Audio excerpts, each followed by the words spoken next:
ইরানে ভয়াবহ হামলা চালিয়েছে ইসরায়েল। হামলার পর যুক্তরাষ্ট্র যুক্তরাজ্য কৌশলী আচরণ করছে। তারা এই হামলার নিন্দা না জানিয়ে শুধু উদ্বেগ প্রকাশ করেই দায় সেরেছে। তবে রাশিয়া ইরানে ইসরায়েলের ভয়াবহ হামলার তীব্র নিন্দা জানিয়েছে। দেশটির প্রেসিডেন্ট ভ্লাদিমির পুতিনের মুখপাত্র দিমিত্রি পেসকভ এক বিবৃতিতে হামলাকে উদ্বেগজনক ও উত্তেজনা বাড়ানোর পথ বলে অভিহিত করেছেন।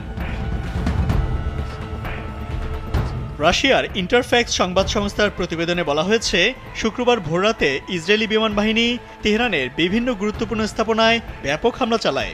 অপারেশন রাইজিং লায়ন নামের এই অভিযানে ইরানের পরমাণু স্থাপনা, ব্যালিস্টিক ক্ষেপণাস্ত্র কারখানা এবং সামরিক কমান্ড কেন্দ্রগুলো লক্ষ্যবস্তু করা হয়। স্যান্ডেলিনা সো, রূপচর্চায় আভিজাত্য। রাশিয়ার পক্ষ থেকে এই ঘটনায় মধ্যপ্রাচ্যে স্থিতিশীলতা নষ্ট হওয়ার আশঙ্কা প্রকাশ করা হয়েছে এবং উভয় পক্ষকে সংযত আচরণ ও আলোচনার মাধ্যমে সংকট নিরসনের আহ্বান জানানো হয়েছে।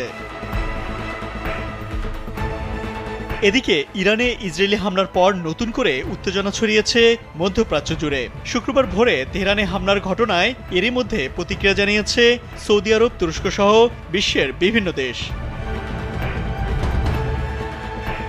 জানা গেছে, ইরানের পারমাণবিক ও ক্ষেপণাস্ত্র কর্মসূচির বিরুদ্ধে অভিযানের প্রস্তুতির জন্য ইসরায়েল বছরের পর বছর ধরে কাজ করেছে, যার মধ্যে রয়েছে ইরানের অভ্যন্তরে একটি ড্রোন ঘাঁটি তৈরি করা এবং দেশটিতে নির্ভুল অস্ত্র ব্যবস্থা এবং কমান্ডো পাচার করা। ইসরায়েলের একজন নিরাপত্তা কর্মকর্তা টাইমস অব ইসরায়েলকে এই তথ্য জানিয়েছেন। তিনি বলেন, এই প্রচেষ্টা ইসরায়েলি প্রতিরক্ষা বাহিনী বা আইডিএফ এবং গোয়েন্দা সংস্থা মোসাদের মধ্যে সুপরিকল্পিত পরিকল্পনারই ফল। ইসরায়েলি ওই কর্মকর্তার মতে, মোসাদ এজেন্টরা তেহরানের কাছে ইরানের মাটিতেই একটি ড্রোন ঘাঁটি স্থাপন করেছিল।